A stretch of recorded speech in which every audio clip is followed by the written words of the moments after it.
speaking to you today about a short film that is coming to TIFF, the Toronto International Film Festival. But Mm. why don't we start with a bit of an intro, Shalan? What is it that you do? I know you are a storyteller, so tell us more about that. Yeah, I say storyteller because it kind of encapsulates a lot of different things that I do. Mhm. I feel like all these different things have been chasing me around my whole life. So I did do a little bit of theater study at the Native Theater School, and I went to Banff to be a dancer for 2 summers. So I turned those into being an oral storyteller. So I've been an oral Mhm. storyteller for, I would say, over 15 years.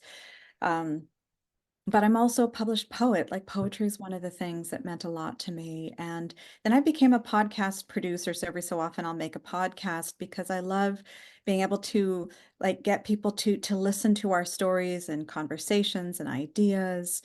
And I'm an actor and now theater producer as well. So this is actually my first film, Mhm. although I started in the film and video industry like 20 years ago. I just kind of set all of that down and set it aside for a little bit.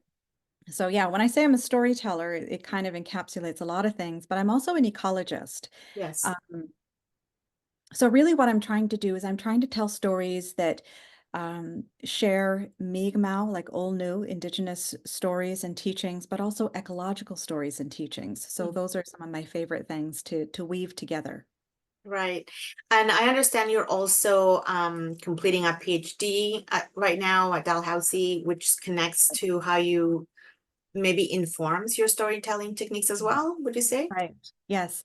Well, in our little community here in Ulsetgook, so it's a small community in rural southern Nova Scotia, we actually have no fluent Mi'kmaq speakers. We Hmm. have people who speak a little bit, they grew up with it, they hear it, they've been learning it, but we have no fluent speakers left. And so it's been one of my life's goals, life's dreams, to help be part of that reclaiming of our language.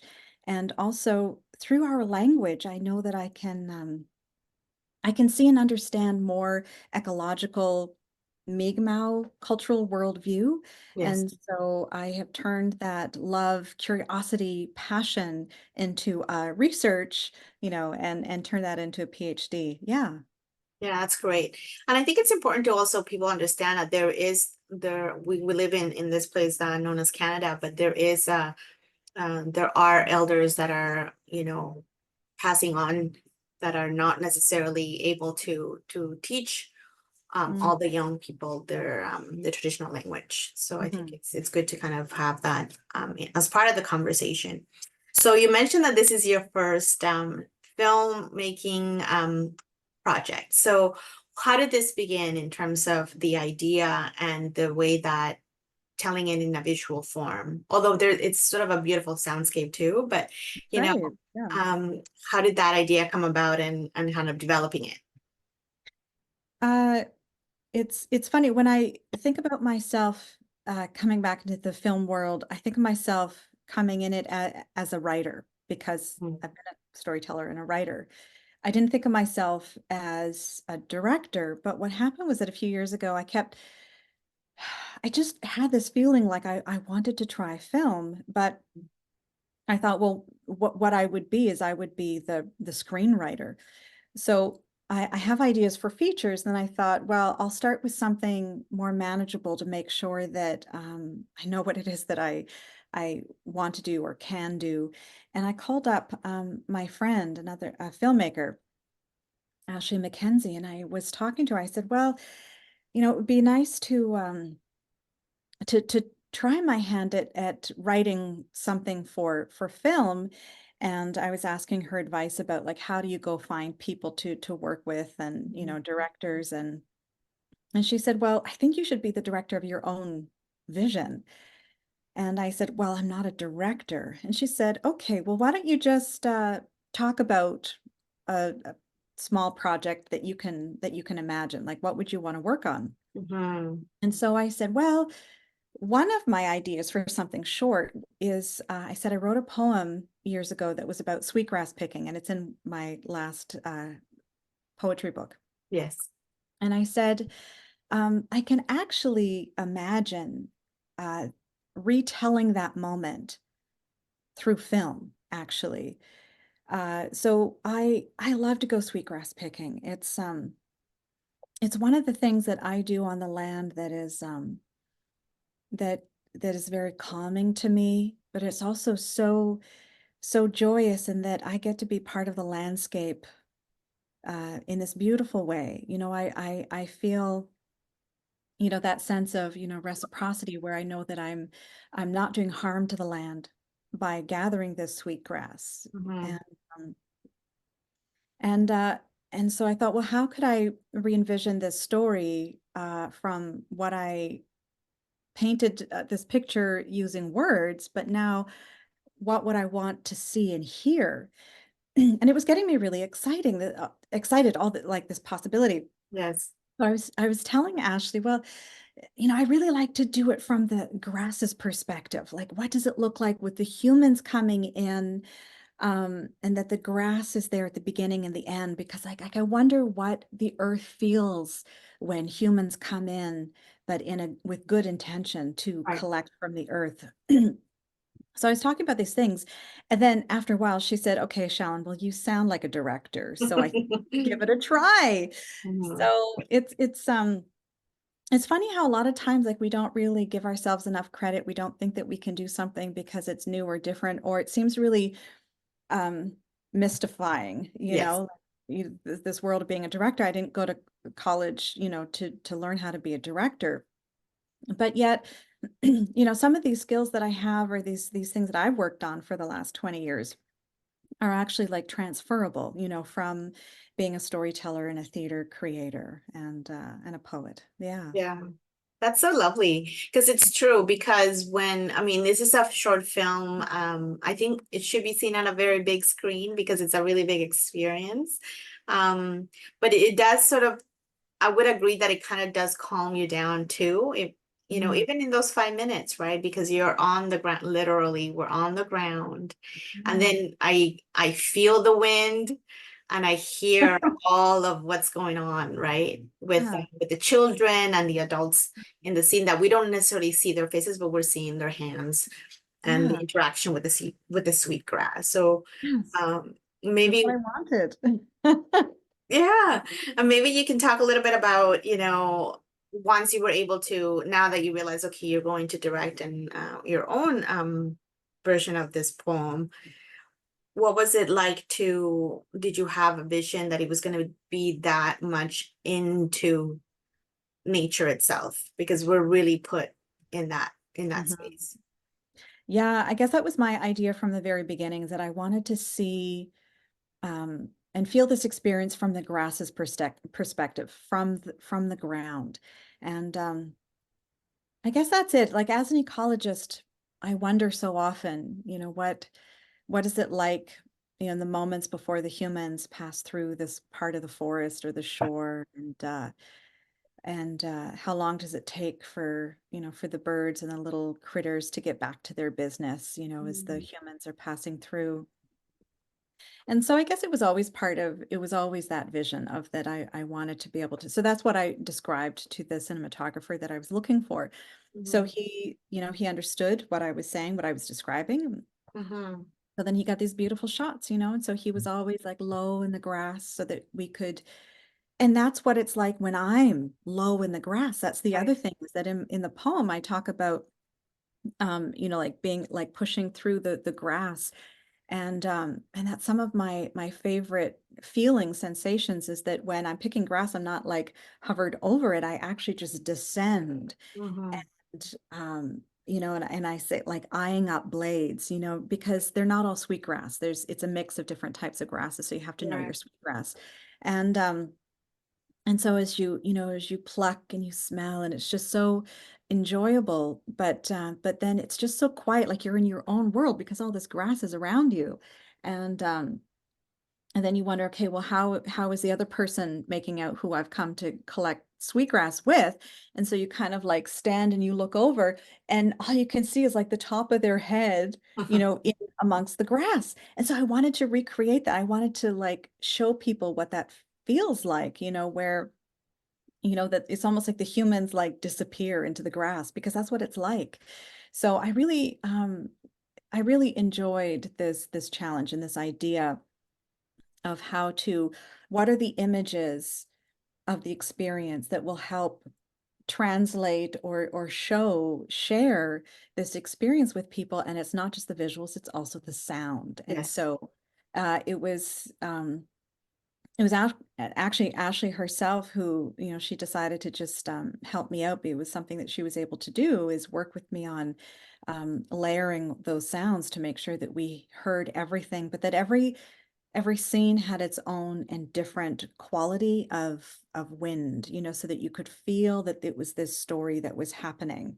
Mhm. Um, and so, you know, just making sure that all the different kinds of wind and grasses and all the little critters, because that's what I hear when I'm in Mhm. it.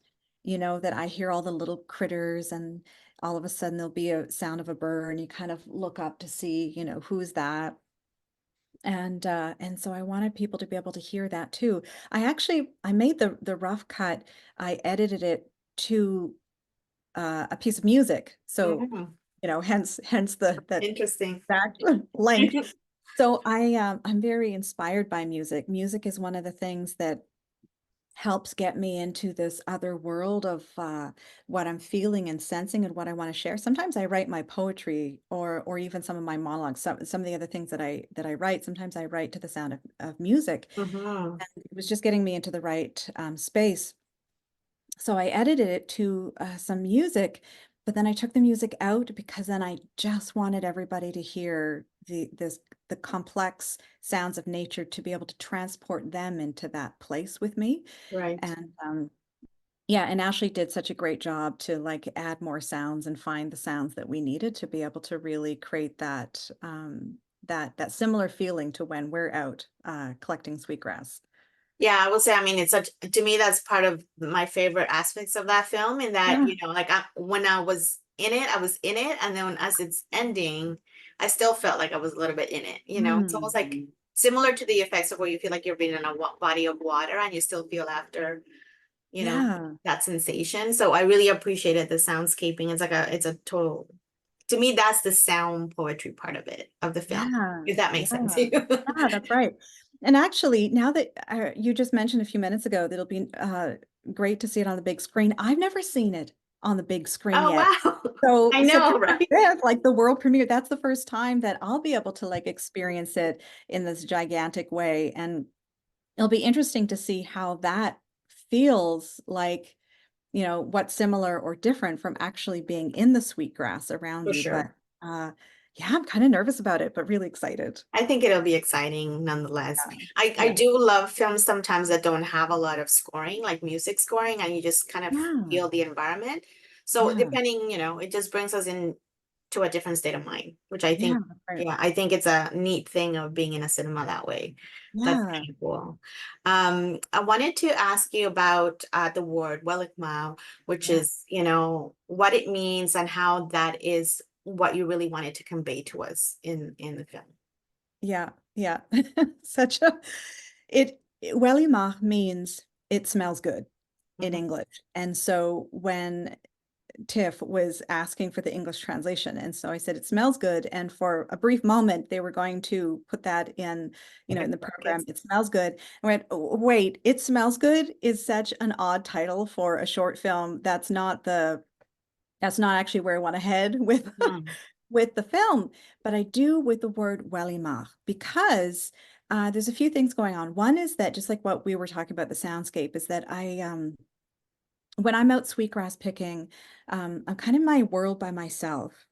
I'm not usually talking to somebody very much, but then every once in a while we will, like we'll stand up and we'll talk about something and then, you know, I'll go back down, pick a little bit more. So I didn't want there to be a lot of dialogue because it wasn't about the dialogue, it was about the sweetgrass. Um, and also the intention of being there. And so I think that that my friend Rose and her kids who really do pick sweetgrass, that just following them and watching them and seeing how they give thanks, they don't have to say thank you, you just see the hand pressing with thanks on, you know, on the soil.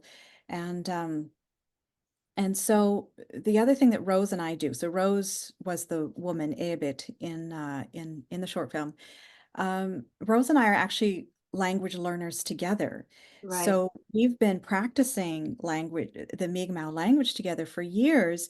And so one of the things that we found that was really helpful is by activating the language. It's not a matter of like sitting in a classroom and writing the word 100 times, because it's not really about the written word in Mi'kmaq. The Mi'kmaq language is more about like what you say and what you hear.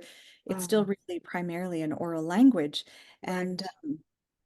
and so what we find helps is that you pick a word, which is a phrase, it's a whole short phrase in English, um, this one word, and you just pick it, and then you say it while you're doing the thing that puts it into context. Mm-hmm. So the word, one of the words for sweetgrass, one of the words that people use is Welima'q, Mm-hmm.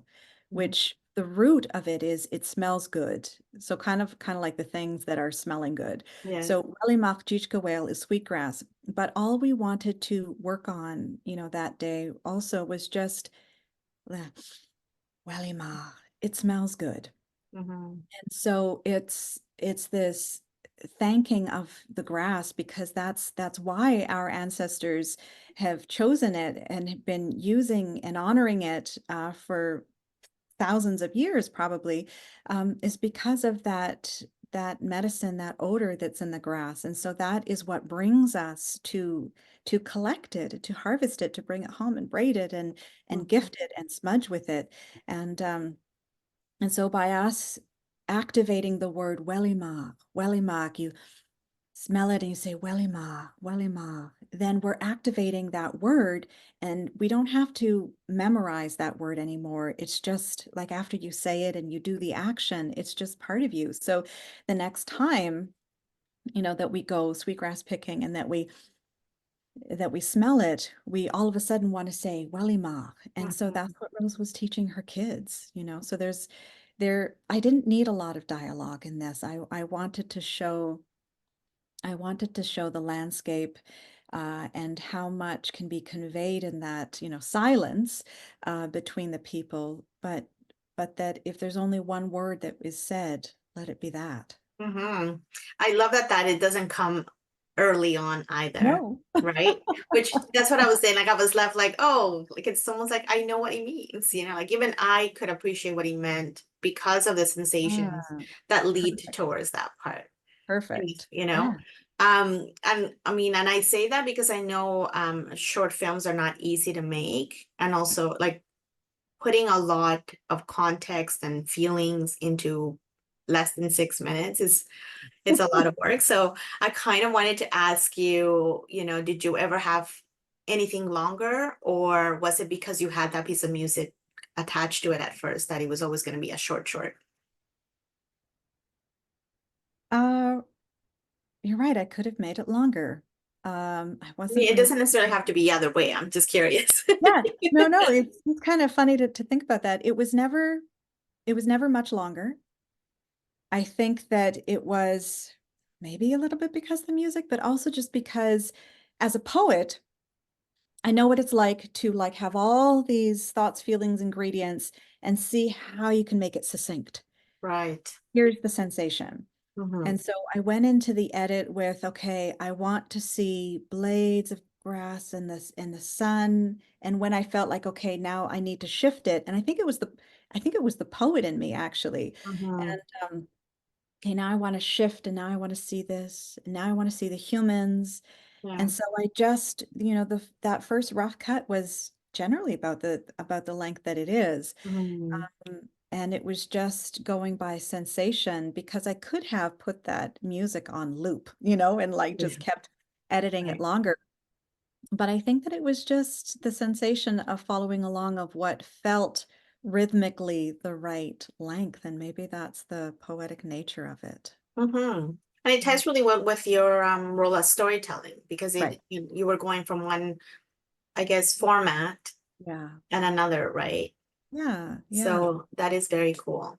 Yeah. So Shalan, I know, so the film is going to be here at TIFF. Do we know, is it screening anywhere else? I'm not sure. I'm what the journey of it is going to be yet. Yeah. Well, the journey is expanding every day, Nice. but next for sure, it's going to the Atlantic International Film Festival. So Okay, on nice. September 15th. So I'm going straight from Toronto back to Halifax. Excellent. And for anybody who's familiar, who is not as familiar with your work, I know you have a website. What is your website so people know how to find you and kind of learn more about the language Yeah. and the work that you do? Yeah. It's shalanjoudry.com. So ShalanJoudry.com. And Excellent. yeah. Yeah. Thank you so much, Shalan. I also encourage people to visit the website because, there's a lot of great information and there's also a page dedicated on how you can pronounce things so we can learn a bit of the Mi'kmaq Right. language as well, which I think is really great for those of us settlers here. Um, so Thanks for thank you so having me. much. Thank you so much. It was really lovely to speak with you. It was.